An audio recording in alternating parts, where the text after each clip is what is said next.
Well, good evening and welcome, and thanks very much for joining us. I'm David O'Leary on behalf of the Aero Club of New England. We are thrilled that you could be with us for tonight's annual Crash Course Aviation Seminar. We'll be joined by the FAA's New England Regional Administrator, Colleen Sandro, in just a few moments.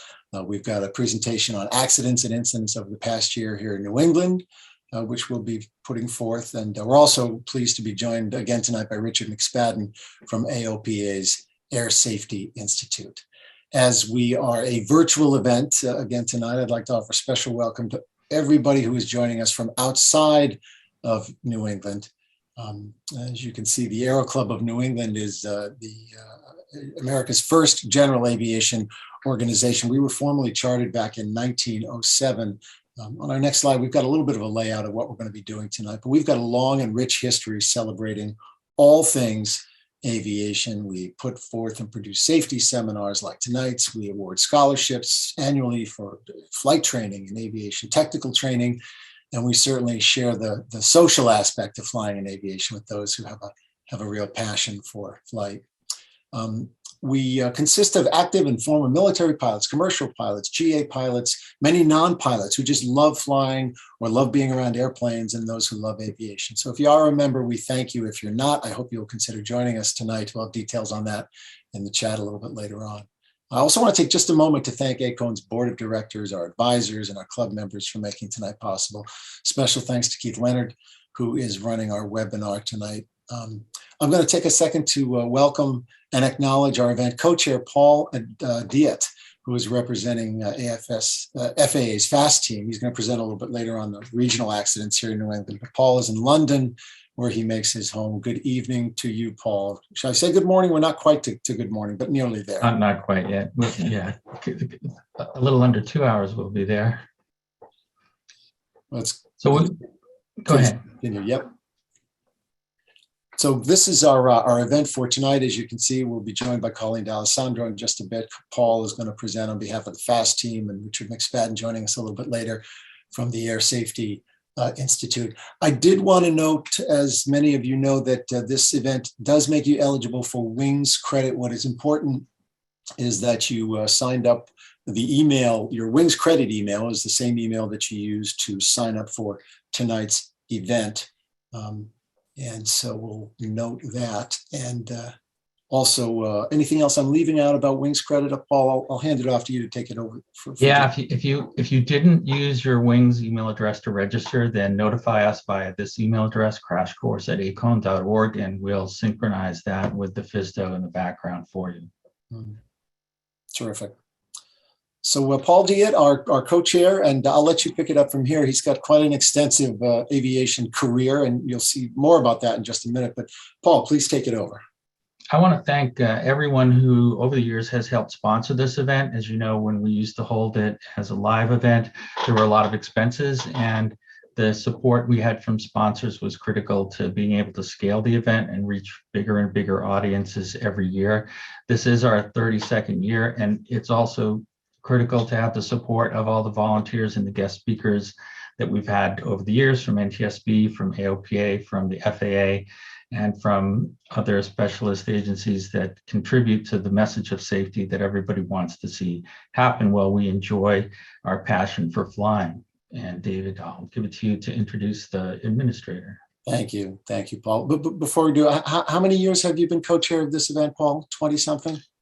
22 years I've either chaired or co-chaired or vice-chaired this event, and this will be my 18th year presenting the accidents. That's me on the far left, the first event that I handled for the club underneath a chair who brought me in, and then the next year was mine. So that was kind of a surprise, but I'm really glad to do it. Something I'm passionate about every year. Yeah, well, bravo. Thanks for all you bring to the event and to the Aero Club. Thank you.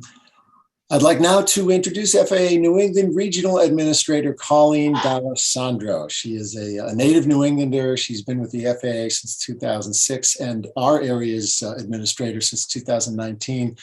Prior to her service here in New England, she spent time at FAA headquarters in DC, working as a technical special assistant to the associate administrator, that is, for aviation safety. She is a friend to aviation. She's a friend of the Aero Club, and we're very, very pleased to have her joining us tonight. Administrator D'Alessandro, welcome. Nice to see you. Thank you. Thank you. I'm really excited to be here tonight. I am one of those non-pilots, but an aviation enthusiast. So this is my second time participating in the crash course. I've never been able to do it in person. So someday we'll get back to doing in-person events, and I'm excited to be able to do that. But thank you, David, and thanks to the Aero Club of New England for sponsoring this crash course and inviting the FAA to participate. So while aviation is our passion, safety is our mission, and that's what tonight is all about. So thanks to everyone out there for making time this evening to attend and for making safety your top priority. I'd like to congratulate the Aero Club for the milestone achievement of 120 years of promoting aviation safety and its distinction of hosting the largest standalone GA safety event in the world with this is the 32nd edition of the crash course. So this is one of the many reasons why FAA is proud to partner with the Aero Club and why I'm humbled to be in the company of such dedicated aviation safety professionals. So just a few items I wanted to touch on tonight, starting with runway safety risk. Reducing runway safety risk remains a top priority for the FAA.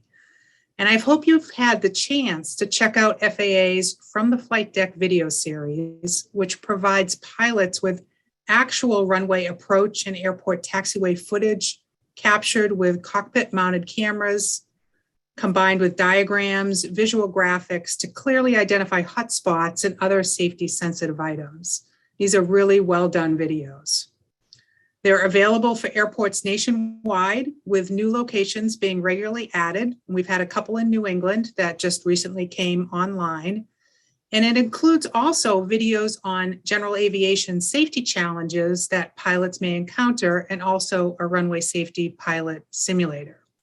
So in New England, we have a few states represented in the From the Flight Deck video series: Portland, Maine, Bedford, Mass, Danbury, Connecticut, and Burlington, Vermont. These videos are active. And then there's another 10 that are on the slate coming in 2022, with 9 of those 10 being primarily GA airports. So this is a great resource for our pilot community. On a related note, the FAA recently announced a focus on standardizing hotspot symbology to prevent pilot confusion regarding the meaning of or the depiction of hotspots. So starting in the May charting cycle, you'll begin to see airport diagrams updated with new standardized symbols. And there's just 3 shapes with 2 distinct meanings: a circle or an ellipse for ground movement hotspots, and a cylinder for wrong surface hotspots. That's it. Sounds pretty simple. Of course, I'm not a pilot, so it's probably not super simple. FAA recently announced a new initiative to safely eliminate leaded aviation fuel by the end of 2030 without adversely affecting the existing piston engine fleet. That sounds good, right? That's a challenge, I'm sure. But this initiative, it's a public-private partnership, and the future of light general aviation really depends on it. It's part of FAA's ongoing effort to build a sustainable aviation system, and it's the right thing to do for the environment. So on the theme of continuing education for pilots and maintenance pros, I'd like to just take this opportunity to share some information about the latest update to the free web and mobile app called Social Flight. On March 14th, Social Flight announced the launch of their new FAA learning system developed in collaboration with the FAASTeam. The new system provides on-demand accredited educational materials that make it easier than ever to continue learning and refining your skills. And really, that's what tonight is all about. A positive aspect is it will have a focus on maintenance issues and AMT credits, which is an area that we certainly could use that boost in. So successful completion of the training program automatically updates your FAASafety.gov account with credit towards your WINGS or AMT program goals. So this is in addition to other FAA safety team resources. The New England region is really fortunate to have some of the best FAA safety team members available in the country. So another item I wanted to touch on that's a real passion for me is preparing and inspiring the next generation of skilled professionals for aviation and aerospace. It's so important to the future of the industry. Having a diverse pipeline of skilled, passionate aviation professionals will really drive innovation and better prepare the industry for tackling the future challenges. And I challenge each and every one of you to be a role model to a youngster to spark that interest in an aviation career. And I know many of you already make that a priority, so thank you. And lastly, I'll conclude my opening remarks by thanking everyone here for your participation in the Fly Neighborly programs throughout the Northeast and the rest of the country. As we continue to manage the national airspace with a mix of aircraft types, it's good to know that there are folks out there sharing the space and being respectful of each other, and particularly being respectful of the communities below them. So I really appreciate those efforts. Thank you, and thanks, David. All right, well, now we will begin the portion of the program where we review regional accidents. I'll take a brief minute to tell you a little bit about myself. You can read the CV, but essentially I've been flying since studying at a flying college in New Hampshire, where I strove to become an airline pilot. For 42 years, U.S. single-engine land instrument airplane, and recently, as a result of Brexit, had to earn a UK PPL as well. Own and operated 182, used to own and operate a Tomahawk before then.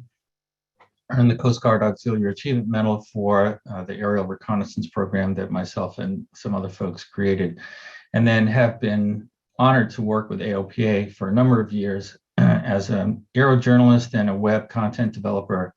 Not activities that I'm currently doing, but it was a great period of time in my professional career. Now to the content here as it relates to accidents. So this chart will show you, look back at a 10-year period of accidents nationally, ranked by the highest injury level. And I can tell you that for the FAA fiscal year 2021, that number will increase by about 100 accidents. And what we are seeing in the accident data is more accidents per flying hour. And that's generally attributable to what we would refer to as COVID rust, because people haven't been able to do as much flying during the past 2 years as they normally would do. And that's creating challenges up and down the aviation food chain. The biggest contributor to those accidents is general aviation Part 91 operators. You'll see here that essentially all the other categories are at a very low noise floor level, although you will note the presence of unmanned aerial systems now starting to present itself within the accident statistics that are tracked by Ntsb and FAA. The major air carriers don't even show up on this chart. So yeah, it's us, and we need to always, as we have for decades on end, continue to strive to do better. This is a distribution of accidents by state. So areas that have a lot of great weather and large populations are places that see a lot of accidents. I wouldn't say that Alaska has great weather, but we know how crucial general aviation is to life in Alaska, how vast and challenging that territory is. But the rest of it is just general aviation pilots operating the way any of us normally do. Because of the significant restrictions we have in our flying environment in New England, you won't see any New England states show up in this list as it's currently sorted. But we will get to the New England accidents directly.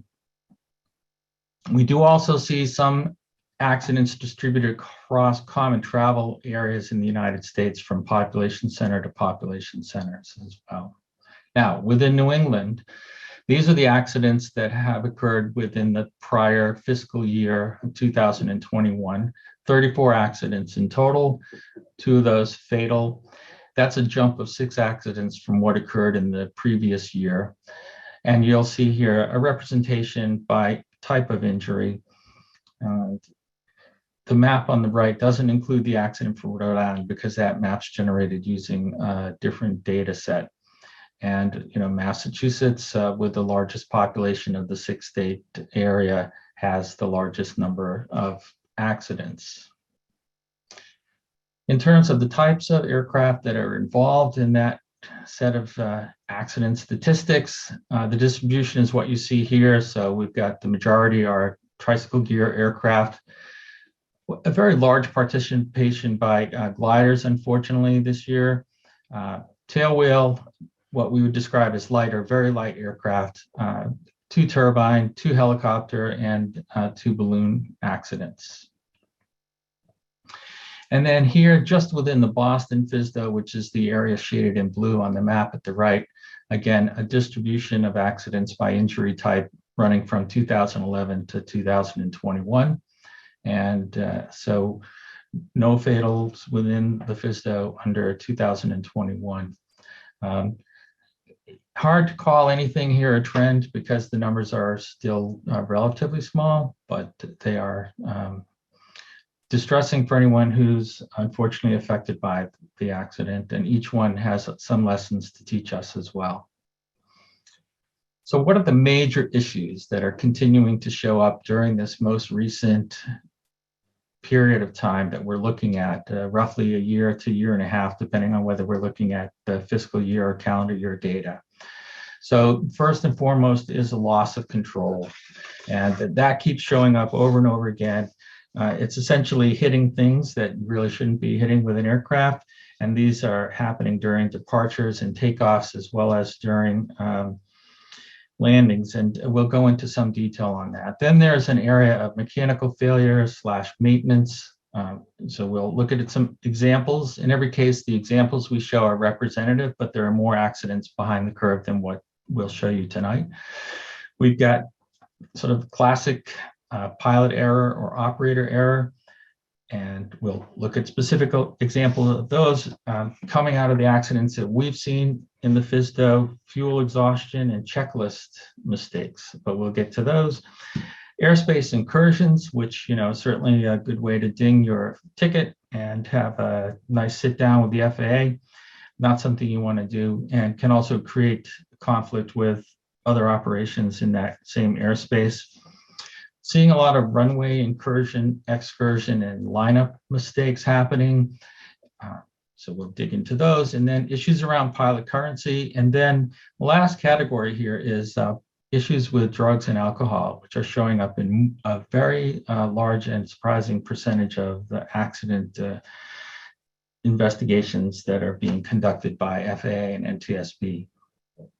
So within the loss of control bucket, we're looking at approach and landing, typically involving striking an object or experiencing a hard landing or pilot-induced oscillation, porpoising. Those tend to be lower energy accidents than those associated with the takeoff and departure, because as you're landing, you're subtracting energy from the airframe, and that increases survivability. Takeoff and departure accidents tend to be more challenging because you're continuously adding energy to the aircraft as you move down the runway and initiate the climb out. And once you're above about 40 feet, things get very difficult if it's a rapid return to the ground. Challenges in the area of takeoff and departure can involve errors associated with weight and balance that could be miscalculations or related to inappropriate loading, incorrect throttle or power settings, incorrect mixture setting, prop issues with how it was set or how it's performing, issues with delivery of fuel to the engine or engines, aerodynamic configuration problems where there's a failure to get those control surfaces and flaps and other high lift devices set as necessary, trim inappropriately set, bad choice of runway that can affect your ability to go off the ground and clear obstacles, and a failure to correct effectively for a crosswind. And so we'll look at some specific examples here of approach and landing accidents. So this was simply a case at the Plymouth, Mass of an aircraft landing in very strong winds, and you know when the event was over, bent metal, but just minor injuries, and the pilot did acknowledge that they probably should not have been flying in that much wind. I know every pilot alive has found themselves in a situation where you've made it into the air and then you're all of a sudden realizing, you know, maybe I really shouldn't be here right now. This was not the greatest choice. You may have the opportunity, though, to find another airfield with a crosswind runway that might be more favorable to the landing that you have to complete successfully. And it may not be where you intended to land, but it might be a better place to go.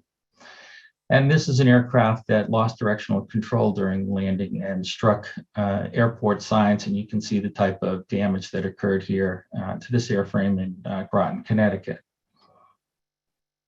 And this is another aircraft that encountered a microburst a couple of 100 feet above the runway surface and ended up landing beside the runway, and resulted in a loss of control with the damage that you see happening here.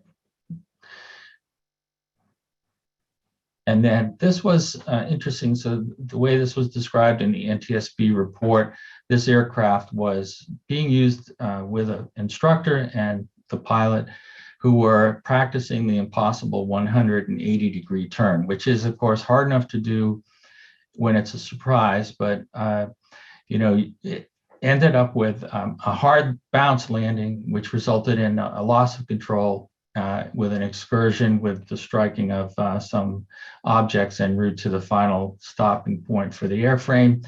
And the NTSB did cite that the flight instructor's delayed remedial action was a factor in this. You know, one would think that if things weren't developing well during the final stages of that landing, having practiced this turn, you know, bring the power up, go around, and do something different for a better outcome would be, you know, ideal.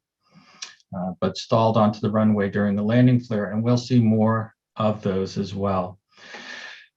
So this was an aircraft that ground looped when, during the landing, it turned out they were going to impact park gliders. And so there was a loss of directional control in gusty wind conditions. This is an image of that aircraft before the accident. So, and then this is a case of an aircraft, a glider, that essentially ended up executing a flare with the air brakes in the fully extended position. And it resulted in a stall where the aircraft impacted the surface of the ground, very hard landing, and unfortunately generated serious injuries for the flight instructor.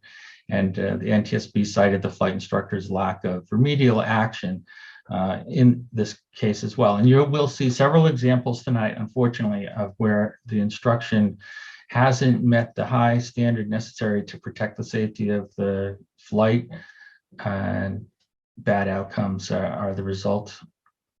Everyone who's getting back into flying on a more regular basis coming out of the pandemic has to work extra hard to achieve the good outcomes that we expect and everybody wants to achieve with every flight that takes place.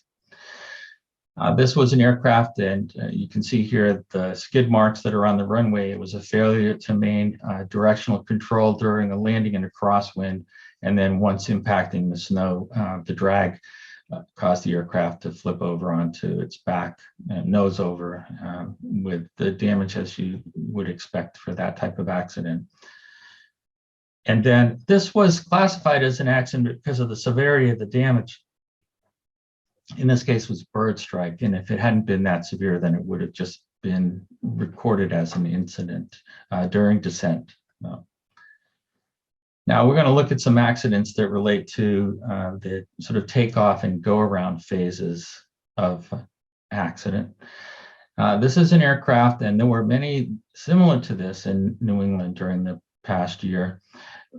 Aircraft that were new to the owner. So in this case, this was first flight of an aircraft new to that owner with their spouse, and had a pet on board. And during the course of the takeoff roll, the baggage door opened. As we know, baggage doors are designed to trail in a relatively closed position. But it would seem that the pilot had made the better of bad choices to try to resolve this so that they didn't risk losing their pet out the back of the aircraft. Unfortunately, the fence at this runway on Block Island is one that doesn't get old. It's being replaced on a regular basis because a late abort, as in this example here, results in an overrun down a slope that causes impact with the fence. And we've seen it before. It happens all the time. The FAASTeam gets a lot of notifications about runway overruns at this airport and others that are notorious. Now that Marlborough is closed, that's not a factor here, but Cranland shows up in these reports. And here at Block Island are a couple of other examples of aircraft. Everyone survived and nobody ended up being trapped in these two aircraft that you see here, one from 2016, one from 2017. But you see the amount of energy, again, as we talked about during a takeoff scenario where, or an overrun, the aircraft suffered a separation of the wing during impact with the highway fencing and the trees. And in the aircraft from 2016, after egress, the aircraft did burn quite badly. Now, this has a video clip recorded by security cameras. So you'll see the aircraft highlighted with the red arrow moving along in stages. To explain how this accident happened, this is a case where a Cessna 402 was practicing circle to land approaches with go-arounds. And being a multi-engine aircraft, it's a procedure that the crew had practiced quite a bit in the simulator. And this was the first time they were trying this in the aircraft instead of in the sim environment. So during one of these approaches, when they did a go around, during the climb out, the instructor retarded the throttle on the left engine to simulate the engine failure. The aircraft continued around the pattern and came back down to execute the failed engine landing. Now, during that process, when the engine failed in terms of simulated failure, they ran the checklist items that require bringing the boost pump on for the left engine. Unbeknownst to them, what had happened then is that engine flooded. And so when they then returned to the runway and went to have a go around, the left engine did not produce sufficient power. And that resulted in the loss of directional control, which you'll see here. So now the power is coming in. You can see the airplane swinging around, so it's starting to point directly at the camera. And the flight instructor takes over, and at some point it's inevitable, so they're going to end up with a hard landing, and you'll see the aircraft come back into frame from stage left. Now, we'll let this finish and then go to the slide that brings you the Ntsb details. Probable cause was the flight instructor's failure to confirm the position of the aux boost pump during a simulated engine out procedure, which resulted in excess fuel, subsequent partial loss of power, etc. The Boston FAASTeam has stated that the pilot was performing a memorized engine failure checklist that they had drilled to perfection in the sim, but when it was applied to the aircraft in real life, that resulted in the partial loss of power on the left engine, and that led to the aerodynamic loss of control on the next go around, which led to the hard landing. This one is preliminary, so you should look at the final report when it becomes available, but this is a case that looks like the aircraft was attempting to land with a tailwind, and when performing a go around, when it looked like that landing wasn't going to be successful, wasn't able to achieve the climb gradient necessary to avoid the trees, and it did end up crashing. There was a fire. People did evacuate from the aircraft, and it's fortunate there wasn't a loss of life or a more tragic outcome, but I'm sure that the people were affected by this quite badly, with serious injuries for all 7 people involved. So every one of these is something to think about. And this is a pilot that had almost 18,000 hours of experience and more than 10,000 hours of experience in type. So, and then this was, again, a preliminary. Watch for the final report. This is a case of an aircraft. Again, we're talking about that higher energy state associated with the takeoff. but the takeoff roll was going slower than anticipated as described by witnesses. And we do know that about 2/3 of the way down the runway, the flight crew applied the brakes, but it was too late. The engines were only producing 91% thrust.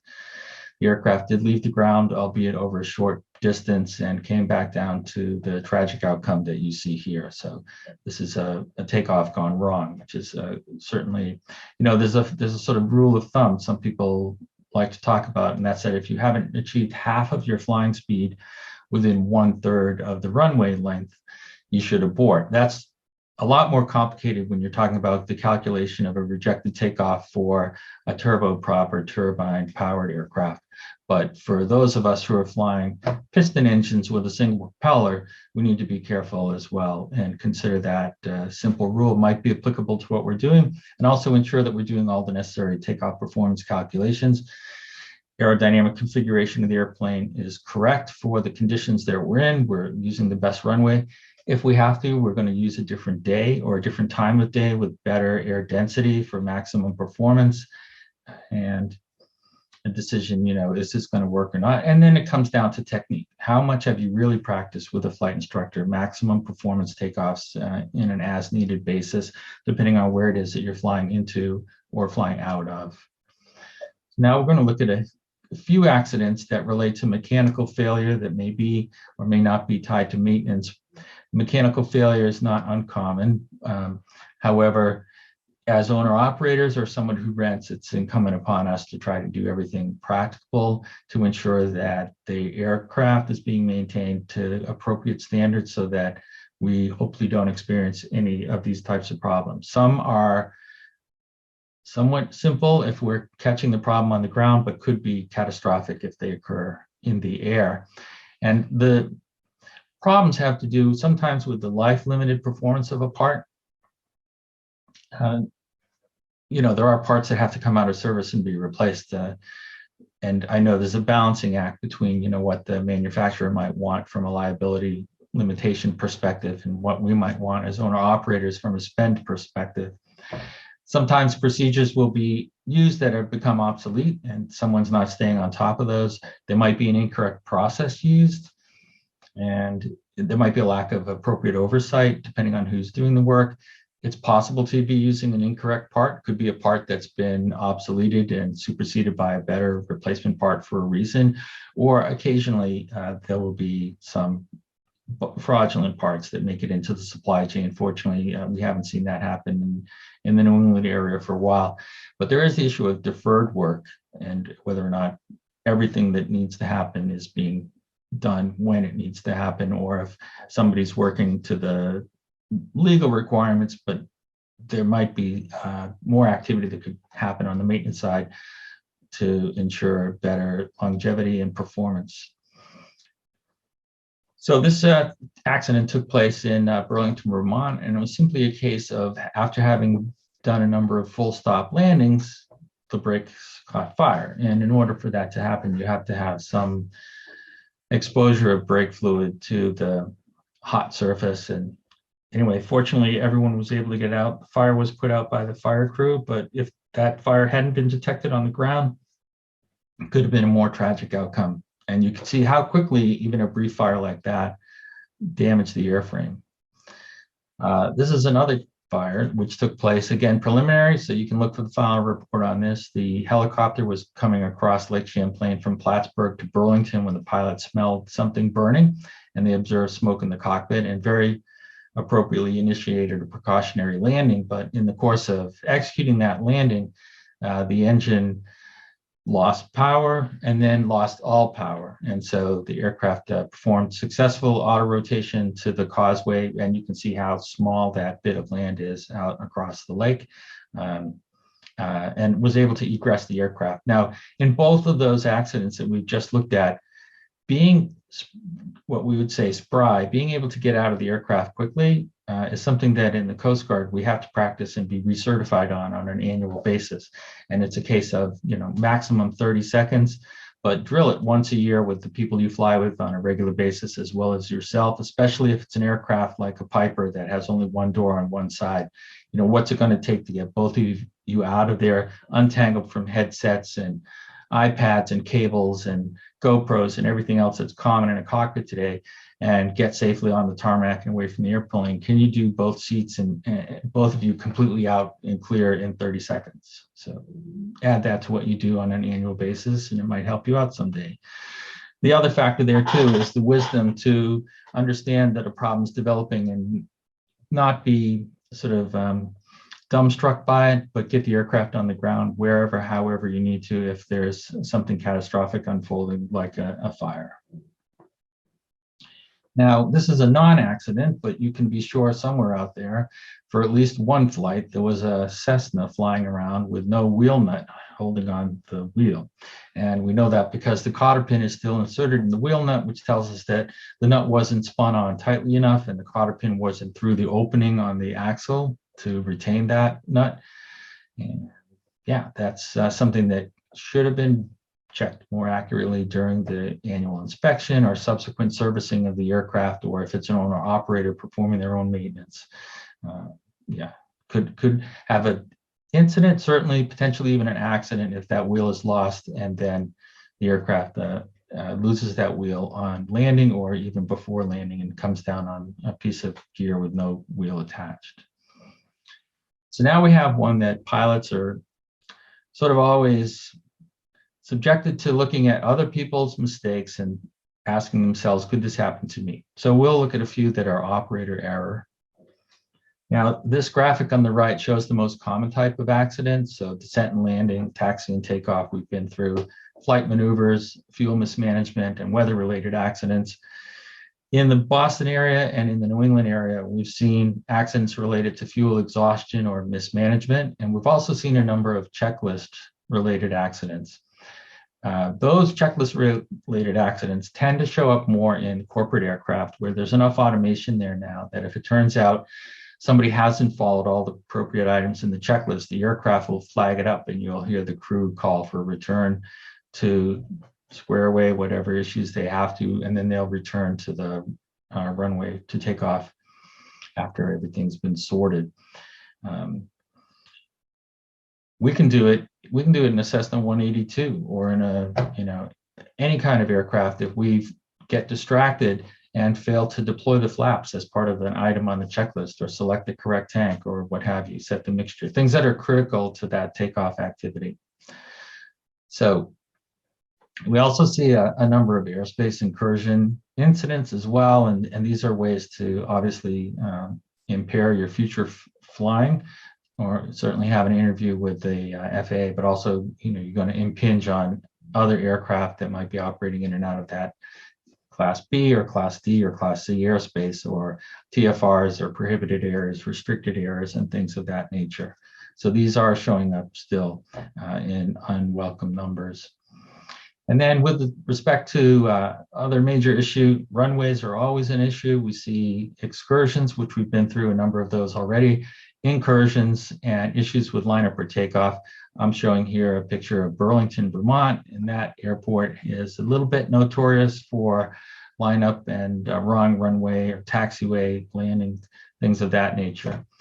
Could it happen to you? It's possible, it's happened to super professionals in the past too. So use a moving map display, do the research ahead of time, have an airport diagram, look at the hotspots, make sure that you're not going to become somebody sitting down for an interview with someone from the FSDO because you made one of these mistakes. Use the heading indicator, use your moving map, ensure that everything's right about what you're going to do. Make sure your heading indicator is properly aligned with your compass. And is this the right place to be for what I'm about to do?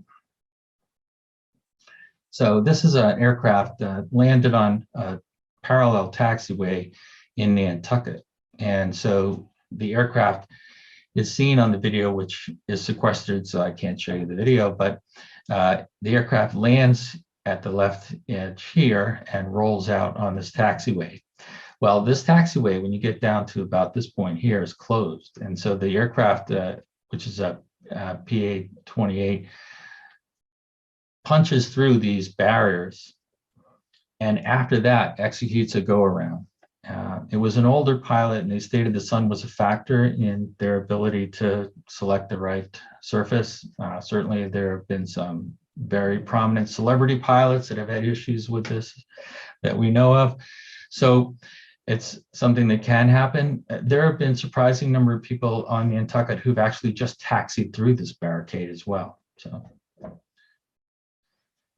and then this is a Ntsb Preliminary. So again, watch for the final on this. The aircraft was going from Henniker, New Hampshire to Minuteman, Massachusetts, and they were going there to buy cheap fuel. En route, the engine quit. It has been reported in local media that there was no fuel aboard after this aircraft landed. We'll wait to see what the NTSB report says on final. They did execute a good forced landing in a large rail yard parking lot. The pilot did want to fly the aircraft out, but inspection by the FAA showed that there was damage to the aircraft firewall and the lower fuselage. And without that damage, this would have been an incident. So because of the damage, the aircraft couldn't be flown out. Now, major issue, pilot currencies. We're seeing a lot of incidents or accidents where there are two pilots in the aircraft. Each one thinks that the other one is qualified, and they're expecting that other pilot to assert themselves as the pilot in command. That's that sort of classic, but I thought you put fuel in, or but I thought you had a valid medical, but I thought your BFR was current, but I thought you knew how to fly a twin. And those things are showing up. We're also seeing instruction taking place where the instructor is not current or rated. And so it's important that you ensure that anyone you're flying with and you yourself are fully qualified and current as necessary on all of the credentials you need. And frankly, that the aircraft is too, in terms of the testing intervals for the avionics and the pedostatic system and what have you. And then drugs and alcohol. So this is very disappointing to see as a lifetime aviator. We're seeing a lot of involvement of drugs and alcohol in accident investigations. And if you look at this chart, which is 1990 to 2012, that value is about 23%. I can tell you that it's nudging 40% now. And the type of drugs we'll look at in more detail later. It's hard to find these on an accident unless there's a fatality, because people may not present themselves. Police are being asked to conduct essentially what amounts to a field sobriety check if they are first responders to an aircraft accident. Just because it's an airplane doesn't mean that they can't get involved in that type of analysis. And when we look at the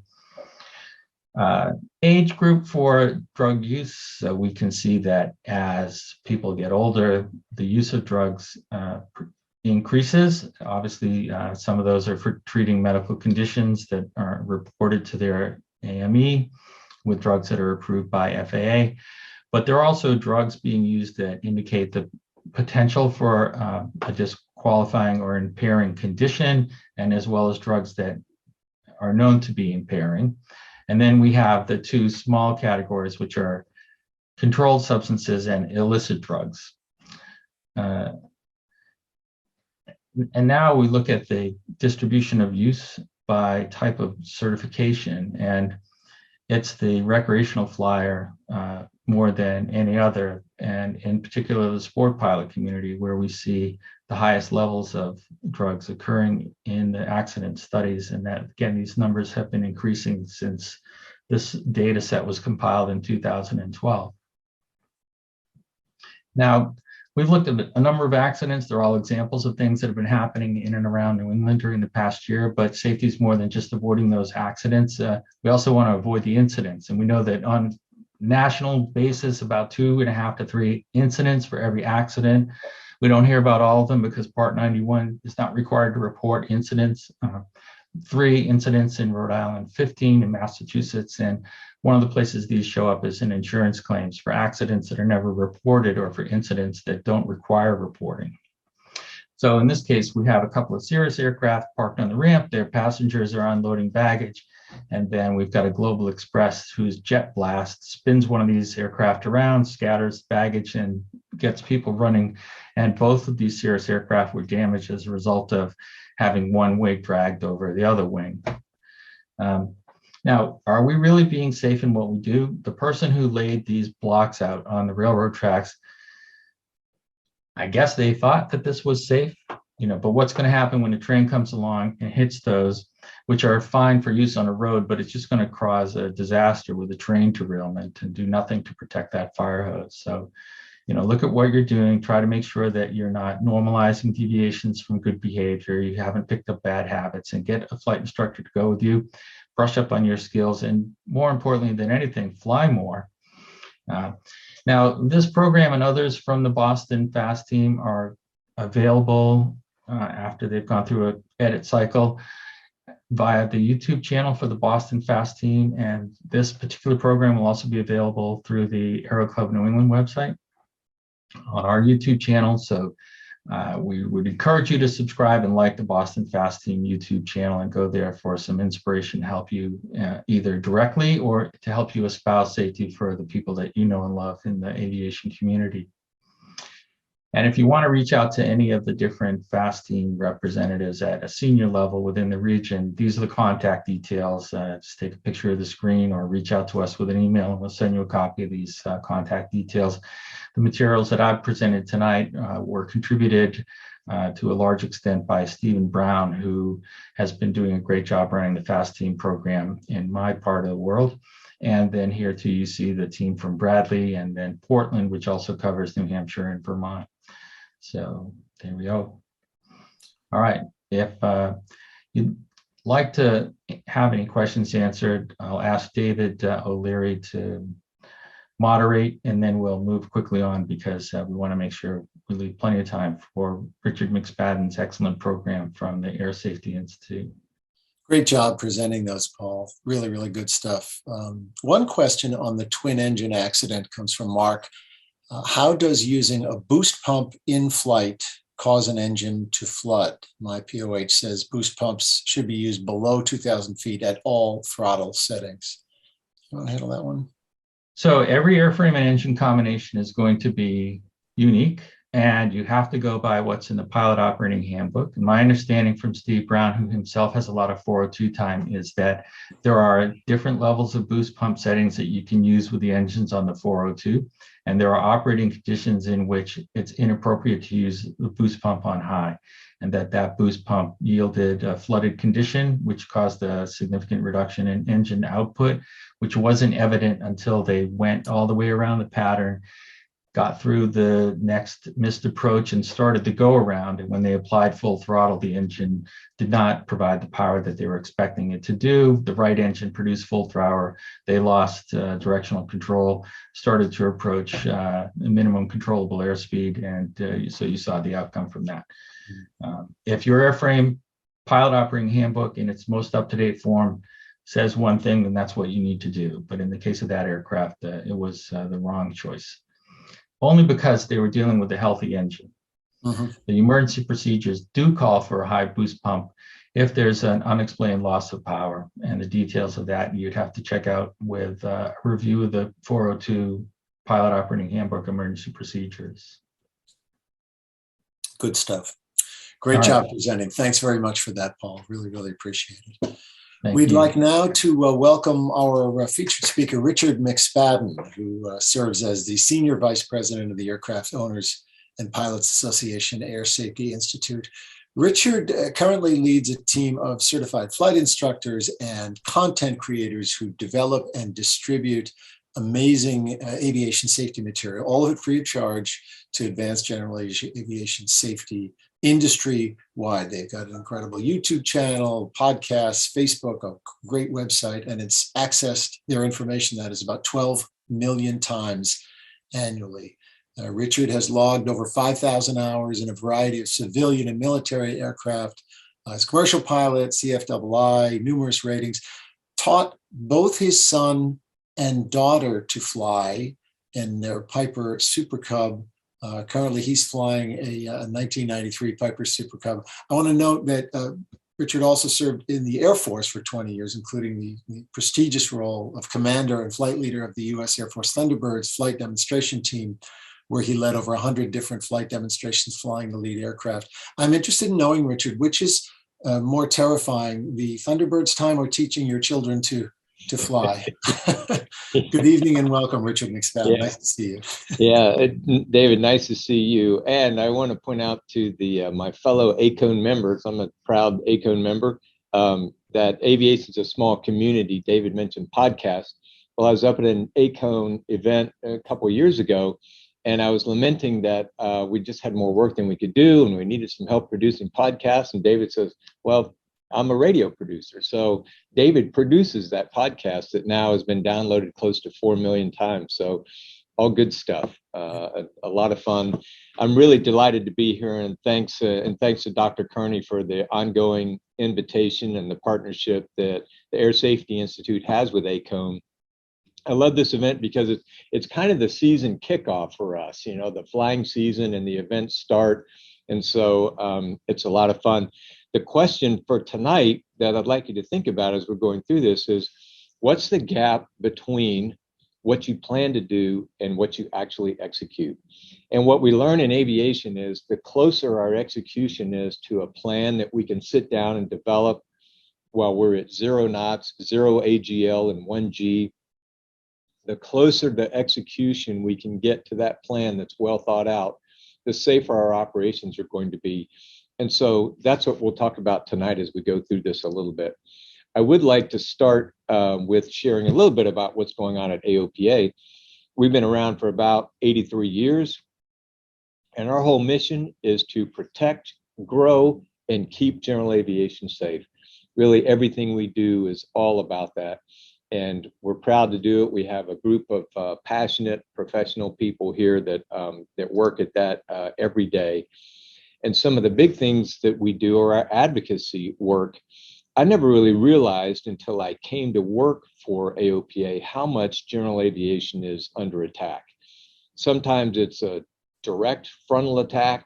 Other times it's indirect attack. Sometimes it's people not realizing the impact that their initiative or idea or work could have on general aviation.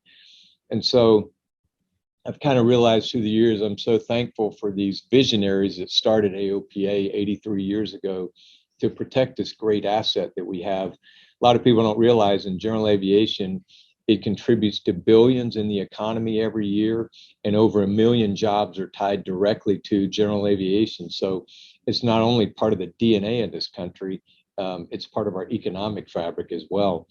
And the slide you see here is just some of the things that we're working on. At any given time, there's probably a half dozen airports or more that are under threat of being closed down, and AOPA works with local entities to make sure we protect those. The administrator mentioned the unleaded fuel initiative that we have going on, and that's a really important issue. I can tell you that leaded avgas is a dead person walking. There isn't going to be an end to leaded avgas, and we all need to accept that and move beyond it. The solution is a solution that's a fleet-wide solution, and that's what AOPA is working hard to make sure we get implemented. There are solutions on the table that look like they'll work, so it's a matter of pulling all the right entities together and keeping us moving in the same direction.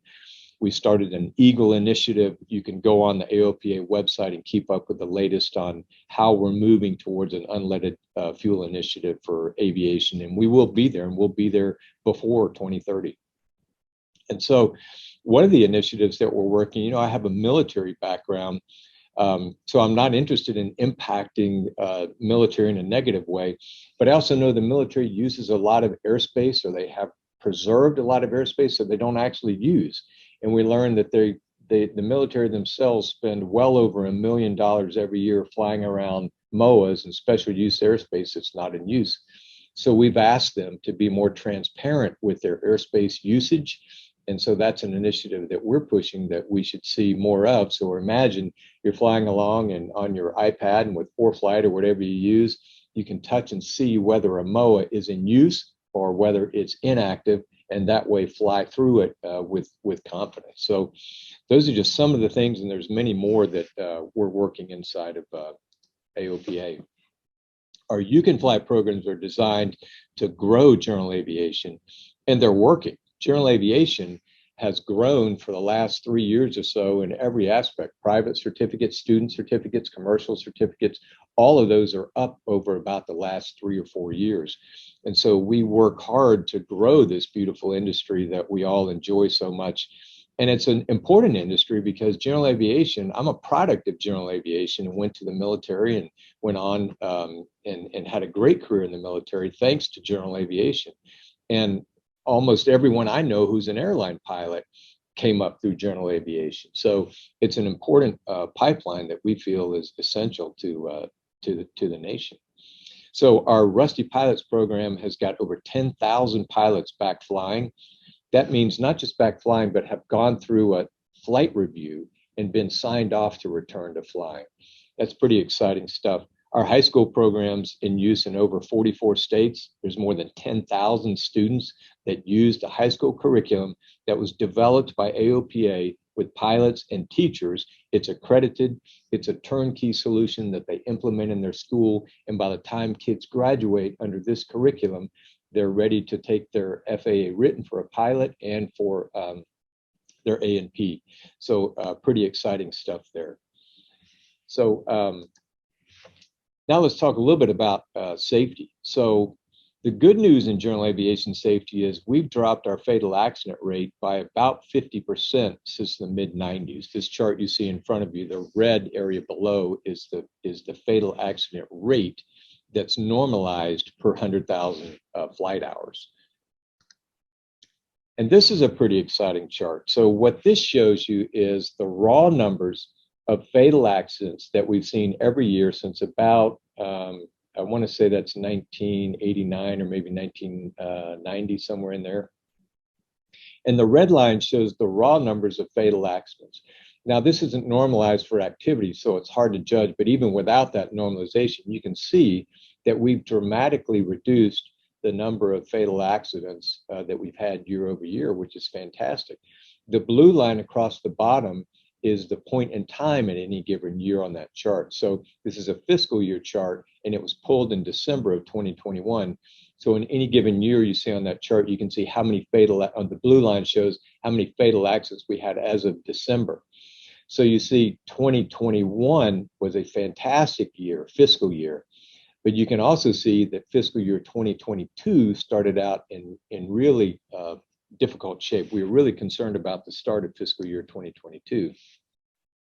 So that brings us to this dashboard. I co-chair the General Aviation Joint Steering Committee with an FAA counterpart, and we set a goal to reduce fatal accidents by 10% over 10 years, and the 10-year period will end in 2028. The black line you see is the glide path, that as long as our fatal accident numbers are below that glide path, then we're on track to achieve that goal. And so you can see the green line was in 2021. You can see what a fantastic year we had there. The red line, you can see we started out in we had a very difficult very difficult October and December for fiscal year 2022. But we've learned in safety to, okay, let's pause, let's just wait and be patient. And guess what? January and February were fantastic in terms of our numbers of fatal accidents that we typically see. So what that means is we're about 5 below the glide path where we want to be in terms of making the goal that we would like to achieve. The bad news is it's 25 more fatal accidents than we had last year at this time, but it looks like activity is up in 2021, or I'm sorry, fiscal year 2022 so far, but that's really hard to gauge, so we just don't know. So that's the kind of things that we watch with the General Aviation Joint Steering Committee. These are the kinds of accidents that you see, the top causes of accidents. Of course, loss of control, still the leading cause of accidents. That's a difficult one that the Air Safety Institute wants to dive deeper into to thread that out a little more, because if you take off in your 185 and you're overgrossed, well, it's hard to do in a 185, but you can do it. Or you have a strong crosswind coming from the left and you lose control on takeoff, that's loss of control. if you take off and you encounter icing and lose control of your airplane due to that, that can be loss of control. VFR into IMC, that can be loss of control. So my point is, to understand loss of control, you really have to dive into what were the preceding factors that preceded the loss of control. And so that's what we've got to do to understand this a little more. And then CFIT, fuel management, and the system component failure power plant, that's what that stands for. If we could eliminate those 5 categories of accidents, then we would eliminate about 80% of accidents in GA. So that's why you see a lot of focus in those areas. So let's move to today's discussion. And today's discussion is about VFR and IMC. So it's the #1 weather-related cause, and I think we had somewhere around 18 of those in the last null report. And if you look at 1.5 fatal accidents per month is just too much. And with all this technology that we have, with the satellite the satellite weather that we get with SiriusXM, and all the cockpit interfaces that we have on our electronic flight bags and ForeFlights and iPads and all the Garmin equipment. It's great stuff. So to me, it's a head scratcher. Like, why does this continue to nag us in general aviation, these VFR and IMC accidents? And so we're actually kicking off next month in April, the Air Safety Institute, our campaign for 2022, the flying season in 2022, is to try to reduce VFR and IMC accidents. And so we'll talk about those. It's not just a VFR pilot problem. 1/3 of the pilots that get into VFR and IMC fatal accidents, 1/3 of them are IFR rated. So, being lacking proficiency in the weather, lacking proficiency in your avionics is just as problematic as not being trained in IFR. So we'll take a look at a recent case study that kind of illustrates some of these concepts and what we think is causing this problem in VFR and IMC. And as I mentioned, it's the gap between our planning and our execution. So I mentioned these. You can see the number of VFR and IMC accidents over a 10-year period, 261. It sure seems like a lot. And look at the percentage of them that are lethal. And that's an important message to help, especially if you're an instructor, to drive to people that if you get caught into this scenario, unintentional VFR into IMC weather, your chances of making it out alive out of that are pretty slim. And so if you look at the rotary wing does a little bit better. And a lot of that, I think you can contribute to. A few years ago, they started a very aggressive campaign called Land and Live. And they tried to communicate to the rotary wing community that you get yourselves in this situation, just land the helicopter. And so the Land and Live campaign, I think, has had a very positive impact on these VFR and IMC accidents for the rotary wing community. But those numbers that I just showed you, those are just the NTSB reported accidents that we know about. The accidents and the incidents that we don't know about, well, some of them we can get insight into the ASRS reports, commonly called the NASA reports, sometimes referred to as the get out of jail reports. And you can see the number of ASRS reports that talk about VFR and IMC encounters. The interesting thing about this is if they submitted an ASRS report, well, that means they survived. And so it's an interesting question to think, why did they survive? How did they do it? Did they just realize quicker that they were in extremis and were they able to get out? Maybe they had more of a willingness to act. Maybe they just had a good plan and they executed it. But that's some of the things for us to think about as we study this problem. And the other thing we think about is why do we have so many of these? And I think there's a lot of factors that can contribute to it. The one that I think may be the most problematic is I really don't think pilots realize, if they're not trained, how difficult it is to regain your attitude awareness once you lose it. So I think pilots go into the situations. Most of the time you go VFR into IMC, you know the situation's getting sketchy. It's not as if the clouds just suddenly appear, right? So you know the situation's getting sketchy, and pilots think to themselves, well, if it gets too bad, I'll just get out of it. The problem with that thinking is by the time it gets too bad, and then you lose sort of your attitude, reference, and awareness, if you're not trained to recover that, and even if you are trained to recover it, it's extremely difficult to get back. And I think that's why the lethal rate on these accidents is so high. So we wanted to, this was thanks to Dr. Kearney, this was his idea a couple years ago, and he said, hey, how about if we sort of went back and revisited take some case studies and thread them out and talk about them in more detail. So I want to pick a case study here that has so many elements that we're trying to understand with VFR and IMC accidents. It's a very recent one. It happened in December of 2021. The analysis and reporting I'm going to give you is based off a preliminary report. So as always, when you're dealing with preliminary reports off the Ntsb, you just have to realize that things could change. Facts could emerge that change what you understand about the accident and the circumstances. But nonetheless, I think there's enough here to go on where we can have a real thoughtful discussion about VFR and IMC accidents and what's causing this gap between what people plan to do and then what they actually execute in these scenarios. So the pilots were non-instrument rated. They were VFR only pilots. And the pilot who died was, I think, in the neighborhood of 55 years old, flying off a third-class medical. And there were basically two airplanes, a Bonanza and a 182. And the 182 was out first. And their plan was they were going to go from Minden in Louisiana up to Clarksville, Arkansas. And they had an alternate route, so they knew the flight was happening at night. Sunset at that time of year was around 5:30, so it wasn't yet a full hour, so it wasn't complete night, but they had an overcast sky. It was definitely dark, getting darker, I should say. That's the conditions they were flying in. And they decided that they would take off one in front of the other.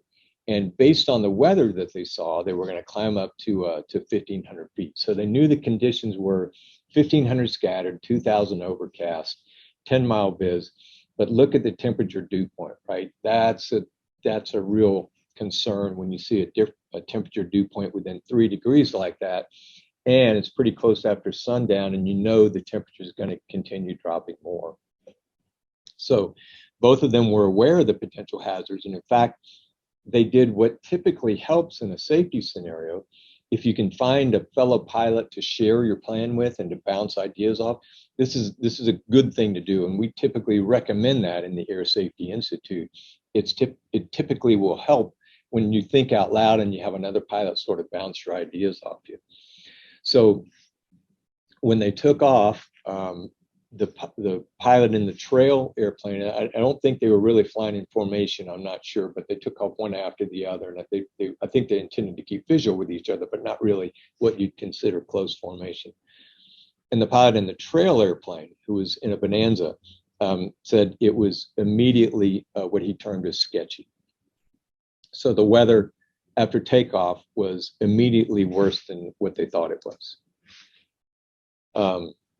So the accident happened, you had two VFR rated pilots. They're taken off at night in marginal VFR conditions, and immediately after takeoff, the clouds are lower than they expected to be, and the visibility is lower than they expected it to be. They continued the flight. And then they had a divert point about 30 miles up because they had developed a plan that essentially said, if we get up and this isn't going like we want it to, we're going to divert into this airfield that's just 30 miles away. Once again, that's a great plan. That's a great step to have a plan like that where you say, hey, if something's different about what we expect, we have a very quick abort plan to go to. But they ended up going past that point, so they get up. It's a little bit sketchier than what they had thought it would be. They get into IMC conditions and they keep pressing. And they get to their divert point, and not sure here, but they keep pressing beyond their divert point. Maybe they thought the divert point was no longer an option. Maybe they were just hoping, because the forecast was the weather was supposed to be better farther north. So they were pressing into what they hoped would be better weather. And I think that is also a factor in VFR and IMC accidents, is pilots go in expecting better weather on the opposite side, and either that weather is delayed or it's more problematic getting to that clearer weather than they think it would be. The trail pilot reports monitoring on his iPad that he sees the lead pilot go into a turn, and I don't think he knew this at the time, but the lead pilot would never recover. He would impact terrain. The trail pilot hears a 500-foot altitude warning call, begins a climb straight ahead, wings level, into deepening IMC conditions, and that decision ended up saving his life, probably. So that's an interesting situation too, and something we've talked about in the GAJSC and in other safety forums is, are we teaching the wrong process for pilots for when they get into IMC to make a 180-degree turn and try to get out of it? Once they get in so deep, should we be teaching a wings level climb and accept IMC, talk to ATC and try to get to clear airspace or whatever? We'll talk about that in a little bit. Ultimately, that's what the trail pilot does. He's probably spooked by that 500 feet AGL warning. He climbs, and when he climbs, he's in IMC for the remainder of the flight. The weather doesn't clear as soon as they thought. He goes all the way to his destination. Most of the way is in IMC. He spends well over an hour in IMC conditions as a non-IFR rated pilot. And I think he would agree was fortunate to make it out of that. So that was the accident. So let's think about what went wrong. And I always like to pause here and say, it's really easy for us to sit here afterwards and look back at the accident and pick it apart, because we have all the time, we have all the elements, we have information that they may not have had or may not have had time to digest. So my point here is not to be overly critical of the pilots, but for us to realize what we can learn from this so we don't get in that situation, or we can help others not get in that situation. So the warning signs were there, right? They had METARs, they had TAFs, they were using electronic flight bags to gather information for weather. They had a weather briefing. So they knew what the weather was. They accessed it, which is a good thing. So they knew the conditions, were going to be a little sketchy, and they developed a plan. So the risks were clear that they were going to be at night, going into marginal weather. Neither one of them were IFR rated, and they were traveling into rising terrain. The risk during the flight was, as soon as they got airborne, the weather was worse than they expected. So, you know, their plan, and this is an important piece of this, like all plans are based on the assumption that you have the discipline to execute the plan.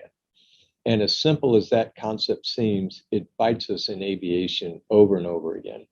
We make a really good plan when we're sitting down and we don't have any pressure on us. We don't have any distraction. Our mind isn't racing with all the information that you're processing while you're flying. And then once we get airborne, executing that plan becomes more difficult. And so they were going to climb to 1,500 feet. They were expecting the skies would be clear because the forecast was supposed to be better. And then if they didn't like what they saw, they were just going to divert into that field some, 30, 35 miles north. So this is what they actually executed. The weather was worse than they expected, and they pressed on. The weather isn't expected to be this bad, so maybe this is temporary. You can almost sort of feel and hear the processing. And the weather, they went into worsening weather as it started to become IMC. and they kept pressing. Who knows, maybe they thought it would get clearer. Maybe they thought that was a better alternative than turning back to what they knew was sketchy weather. Who knows what they were thinking, but they kept pressing, hoping that it would get better. And once they passed their IMC divert point, they kept pressing even further. So, as I mentioned, one pilot makes a turn with tragic results, and one pilot climbs straight ahead, and that is a decision I think that ends up saving his life. So there's a couple elements here that I'd really like to talk about. And one is this concept of continuation bias. And continuation bias comes from confirmation bias and expectation bias. So a lot of conversation about bias here, but we as humans have a tendency to see what we want to see and see what we expect to see. And it's a really difficult tendency that we as human beings have. And there's a really good book out on these topics, and we do a whole seminar based on that pilot decision-making process. But it's something to recognize that this is a bias that we almost can't overcome, so we have to put mitigation strategies in place to make sure we're dealing with those biases. And you can see this potentially at play here, this confirmation bias. They saw what they wanted to see in the weather, and as they got airborne, who knows what they saw, maybe what they expected to see, but somewhere in there, there was a strong bias on them to continue an operation once they'd started it. And that brings me to my second point, which is, again, just an element that we have as human beings and the way our minds work, is that once we make a decision, we are strongly inclined to continue with whatever we've decided to do. And so it reinforces the point that that first decision that we make, that first go, no-go decision that we decide to make, is critical in terms of our execution, because we will then shift into an execution mode instead of going back to revisit, should we even be doing this in the first place anymore? Once we've gone through all that mental effort to make that decision, our mind is all about executing that decision we made, instead of stepping back and saying, hey, wait a second, should we even be down this path anymore? And that's just a tendency we have as humans. And we in the Air Safety Institute see that over and over again in these VFR and IMC accidents. And I think it's part of the explanation that explains why these accidents happen. So those two things seem to be at play for this accident. This notion that we'll just go up and take a look, so we decide, well, what I'll do is I'll just go up and have a look. The problem with that is, now you've begun the execution. So you're kind of into that execution phase already, even though you've hedged your bet a little bit. You've started that momentum. So a little bit about some prevention strategies that we can take away from this accident, what we saw in this accident, what we've seen in other accidents. So pre-flight, maybe to ask yourself, is this flight really worth it? What are the potential risks? If I ended up in IMC, what's the likely outcome of that? And what are my options? Can I seriously turn around? Do I really have the skills and the proficiency in the airplane and the weather and the clearance and all those things to make it out of IMC? And then, this notion of what are my bailout routes? It's something that I do a lot. I fly, as David mentioned, I fly a 1993 Super Cub a lot, and I fly VFR. And so when I fly it into weather that looks like it's worsening, I always like to know my bailout direction. And that is based on where the front's moving to, where the weather's coming from, where the airspace is, all those factors. If it gets worse than I expected, what's my bailout direction? Am I going to bail out to the south or to the east, or right or left, or whatever that course is? So having those bailout options. And if for whatever reason you don't have a bailout option, maybe some weather squeezing you up against the coast, you don't want to go feet wet in a single engine airplane, too far out over the coast. Now you don't have any bailout options. Well, to me, that's a no-go criteria. If I don't have any bailout options, I'm not going. So, and then another good criteria is to ask ourselves, what's the worst that could happen if I go? What's the worst that could happen if I don't go? And weigh those two factors. So avoiding the traps, using ATC and flight following is a tremendous help. They can see weather themselves. They can give you advice on clearing. They can give you advice on airports or where weather is. So using ATC is very helpful. I think we're getting past a notion where we as pilots are afraid of ATC. We're afraid to admit some things or ask for help. I hope we're past that, because we just haven't seen that be a factor with air traffic controllers. If you talk to any of them, they're not interested in violating you. They're really interested in helping you get onto your destination safely, and then moving on to the next airplane. And then I just want to reinforce the difficulty of recovering your spatial awareness once you've lost it as a part of Bfr and the IMC. I mentioned earlier, I wanted to talk about the escape maneuver. So what if it happens? What if you find yourself in a inadvertent IMC situation? I think it's so situationally dependent that it's hard to give one hard and fast answer. And right, that's what we all love about aviation anyway. It's so dynamic. There's very rarely a right answer for any situation. So I think the pilot in the trail airplane of this made a really valuable decision and a really smart decision, that instead of turning in that weather, he would roll wings level and climb and fly IMC. Now he's in a Bonanza, maybe he had an autopilot to help him out. If he did, hopefully he was using that. Autopilot's obviously tremendous help when you're in IMC conditions. So the options are turn around or fly straight and level and try to get out of it. And if you can do that, you can use ATC to ask them, hey, and I would fess up if I were in, hey, I'm an inadvertent IMC. I'm not IFR rated. I need vectors to the clearest airspace, something that clear. And if you decide that when you get in the weather that your best option is, for example, maybe the weather just happened and it was a wall of weather and it's clear behind you. Okay, maybe a 180-degree turn is your best option.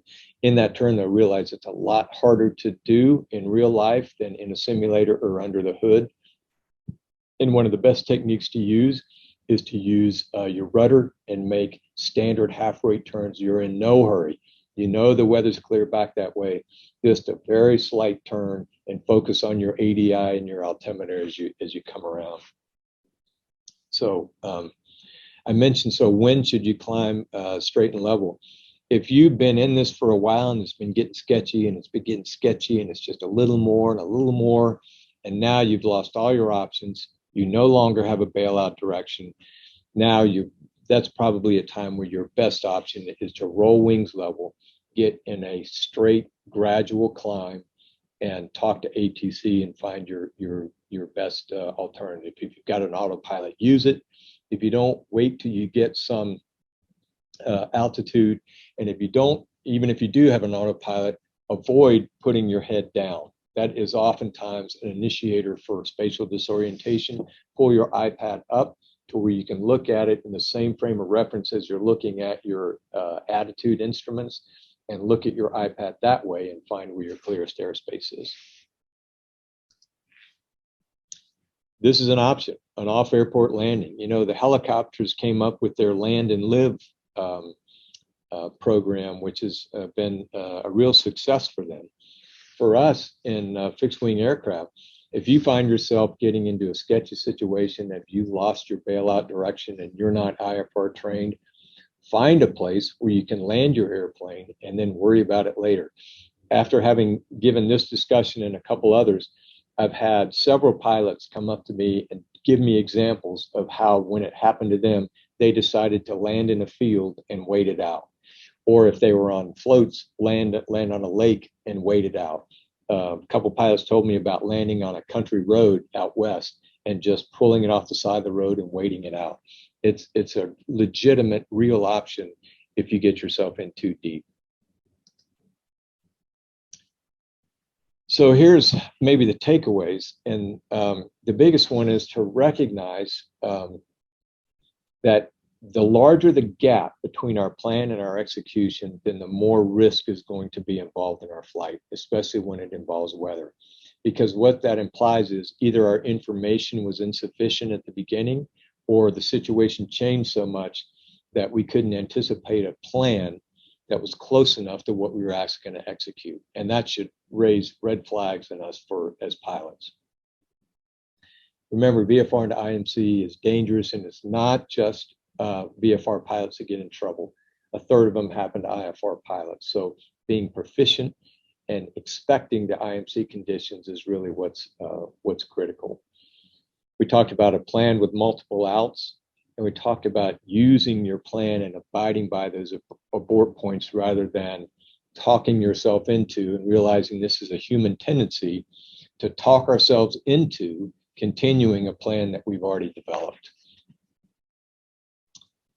I think we've hit some of these others. If you go into IMC inadvertently, don't panic. Take deep breaths, relax, try to avoid any kind of head down movement. Get in your iPad, your phone, whatever you're using for navigation up so you can keep your head up, staring at your instruments, and take your time. Be patient with yourself and try to relax and not get anxious. So that's the discussion that we had tonight, David, and I appreciate your time and happy to entertain any questions that people might have. Really, just really great story and so well presented, Richard. Thank you for that. A couple things. We have a couple questions I want to pose. A couple things I heard you say. Did you say a third of the cases of VFR and IMC are among instrument-rated pilots? Yeah, that's right. They are IFR-rated pilots. They sure are. Yeah, that's remarkable. Is that number going up, down? Do we know? Are we tracking that? Yeah, that's a good question. I've tracked this for a couple of years, so at least in the last couple of years, it's been steady. I don't know historically, if you look back, how that would hold. Yeah. I've heard you speak before about bias and how that sort of plays into decision making and behavior. That's kind of a relatively new concept or understanding of how much that plays into our behavior. Is there any way of sort of tracking? Are we doing better with that now that we understand that this bias is here and we're behaving accordingly, knowing that we have this, or is it too early to tell? Yeah, I think you're right that it's, relatively, it's been around for a while, but our understanding of it, I guess, it would be fair to say, gets better and better. Mm-hmm. Like the book I was reading, and off the top of my head, I can't think of the name of it, but I'll try to remember it. It was kind of funny because I was reading about bias, and I'm thinking to myself, that kind of stinks for the people that are biased, but not me. I'm not biased. I'm actually very good at this, right? And the next, like the next paragraph, the guy says, and for all you people thinking you're not very biased, you're probably the worst.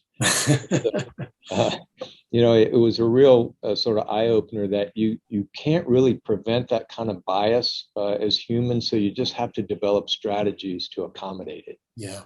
A couple of specific questions. Do we have any data on the numbers of accidents that may have been prevented by Adsb becoming more widely used? I don't know how you can track something that didn't happen, but it's a good question.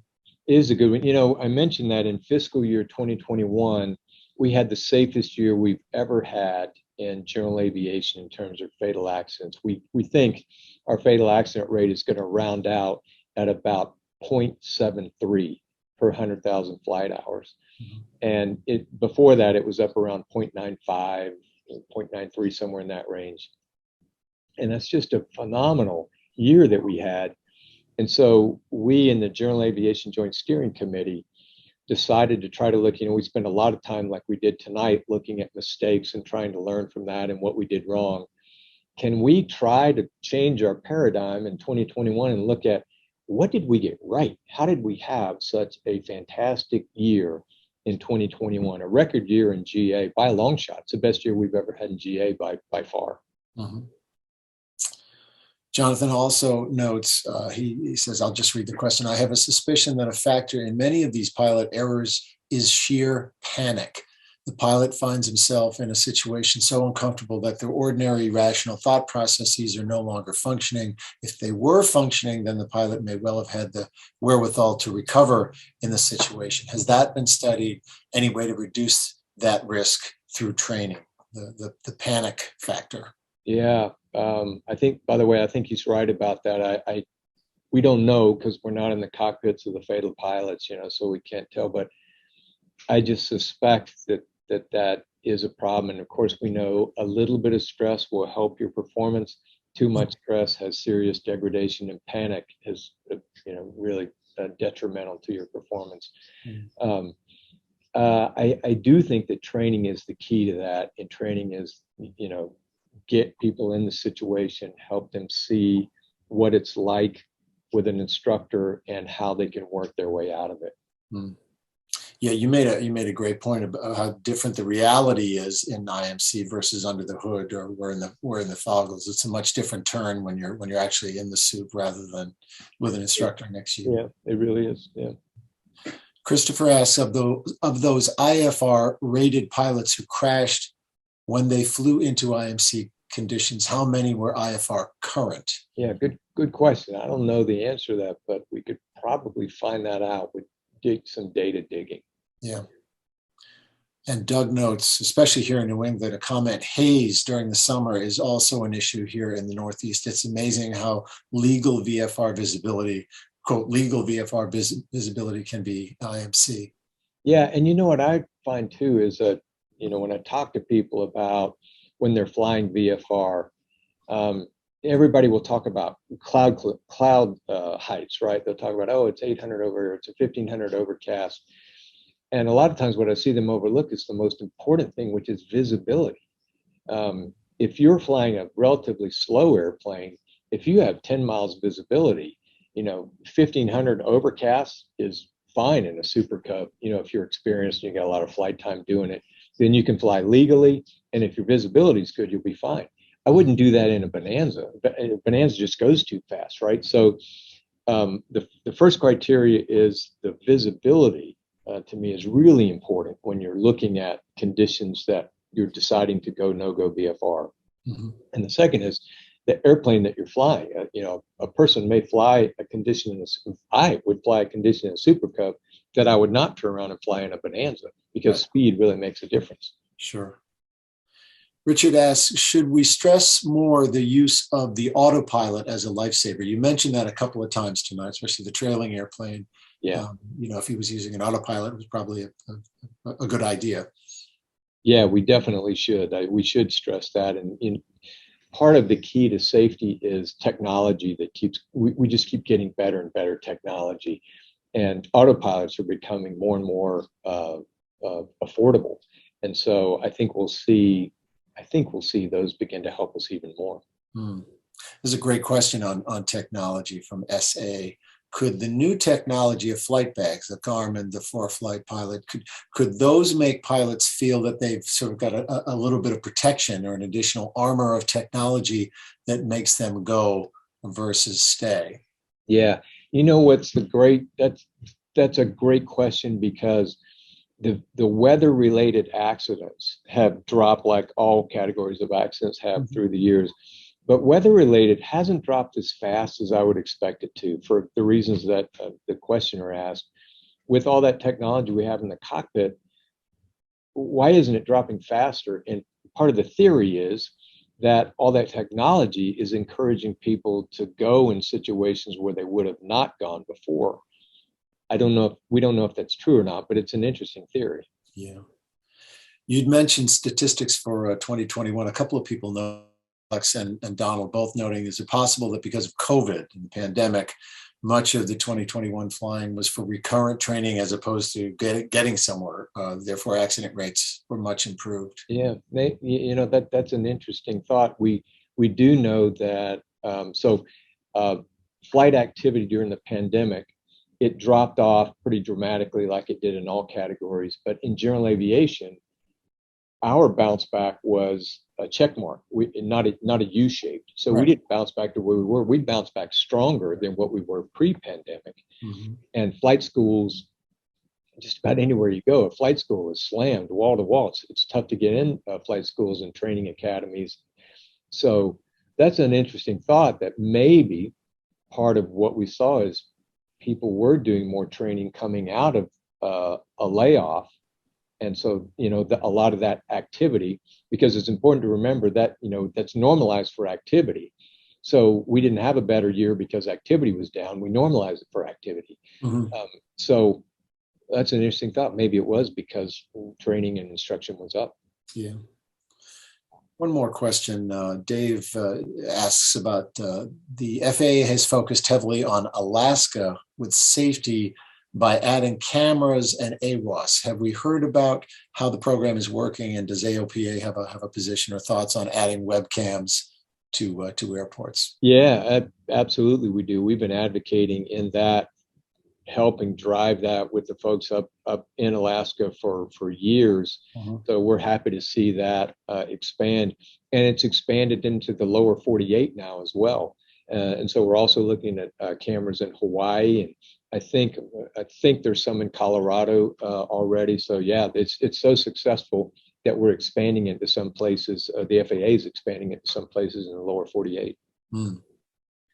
Got one more here from Jason, who says, thanks for a great presentation. Had some really valuable training dealing with emergencies in IMC in a simulator with my CFII during instrument training. Do you have resources or suggestions for training scenarios to practice on the ground or in a simulator? Wondering if AOPA has a rusty pilot's training plan or curriculum that someone could use specifically for VFR into IMC.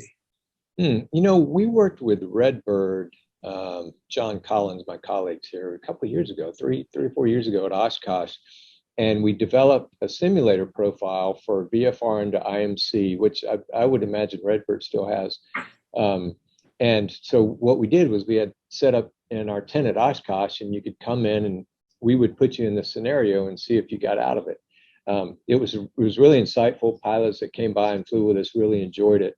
So I guess that's my answer, is I suspect that Redbird still has that profile, or maybe even we have it. And the other one is, as an instructor, you can set that up. You can set it up to where you get deteriorating weather or bad viz. That's what I'd do. Sure. You put bad viz in there and then have them fly into it and work it that way. From Miguel, a comment, my CFI used to teach the dangers of turbulence and especially icing when you get into IMC. So the problems may not just be visibility and clouds. That's, I suppose, a fair point. There's disorientation, but turbulence and icing are no fun either. Yeah, I think you're right. If we look at the, I think it was a Learjet accident in San Diego a couple months ago, maybe, where they were coming in at night and the weather got kind of sketchy on them. And I think winds and turbulence, if I'm not confusing accidents, it seemed like that might have been a contributing factor. But the questioner there makes a really good point. All that does is just exacerbate your problem, right? Right. Just one more question. This actually goes back to the twin accident that Paul, the New England regional accident that Paul was referring to a little bit earlier, but so regarding the twin accident, but I'll put it to you, Richard, because it's sort of a basic concept. What happened to the basic concept of fly the airplane? After all, an engine failure can occur at any time. I take it was an experienced instructor as well. I don't have the report in front of me, but can you talk a little bit about that when you get into an emergency situation? Yeah. The first things that you're learning is to fly.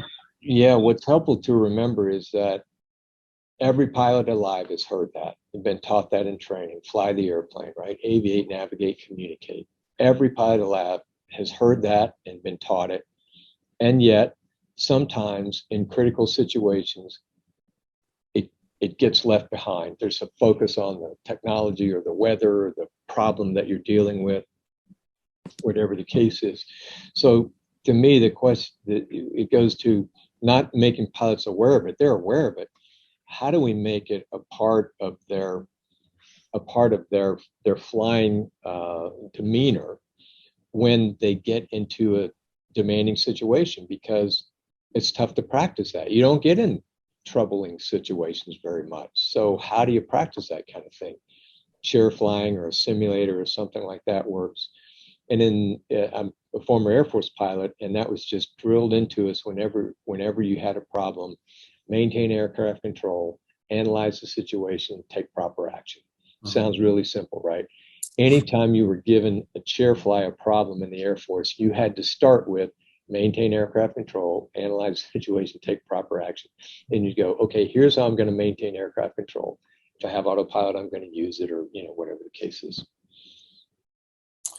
Last question, and this actually is a great question for you, Dick, from Roger Smith for you, Richard. As a recent owner of 49 Cub PA-11, I believe I really relearned the basics of how to fly again after flying in the military and Cessnas for over 30 years. Do you believe that tailwheel training and proficiency enhances pilot safety? I mean, you've flown many, many different type of aircraft. Seems like you spent a lot of time in that Cub these days.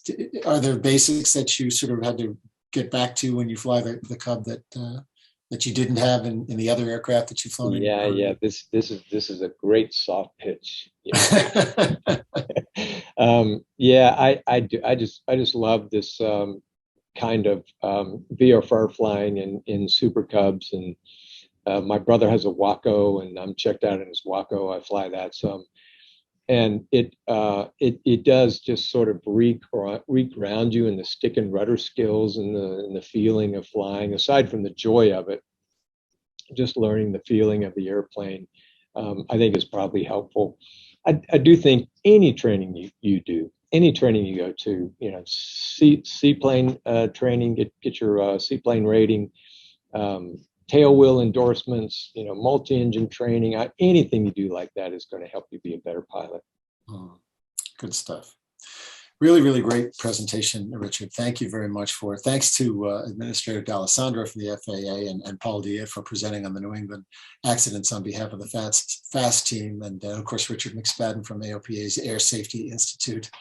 Our organization is the first general aviation organization in the Americas, formally chartered in 1907. We go back some years. The Aero Club of New England has a long and rich history celebrating all things aviation, and we put forth seminars just like tonight's. We offer dozens and dozens of scholarships annually for aviation technical training, for flight training, and we certainly do our best to share the joys of the social aspects of flying in aviation with those who have a passion for flight. The members of our organization, they're active and former pilots with military and commercial and GA experience. There are many non-pilots who are members as well, who just love airplanes, love to hear about flying and learn about flying, and be around those who love airplanes and learning about flying. So if you are a member, we're grateful for your membership. Thank you. If you are not, I do hope you'll consider joining us tonight. You can simply go to acone.org. For $45 for annual membership. It's a modest amount of money. You'll be the first to know about incredible safety seminars like tonight, our scholarship program, fun social events, and so much more. acone.org. That's ACONE.org to find out just a little bit more. Before we close and kind of wrap things up tonight, I'll offer thanks to Keith Leonard, who was running the back end of our webinar tonight, President David Hampson, also Dr. Gary Kearney, who Richard referred to a little bit earlier, and so many others who pitched in to make tonight's crash course possible. Thanks also to my co-chair, Paul Diette, for his contribution. Thank you for joining us. Hope you learned something. Hope you enjoyed yourselves, and we'll see you very, very soon. Thank you and good night.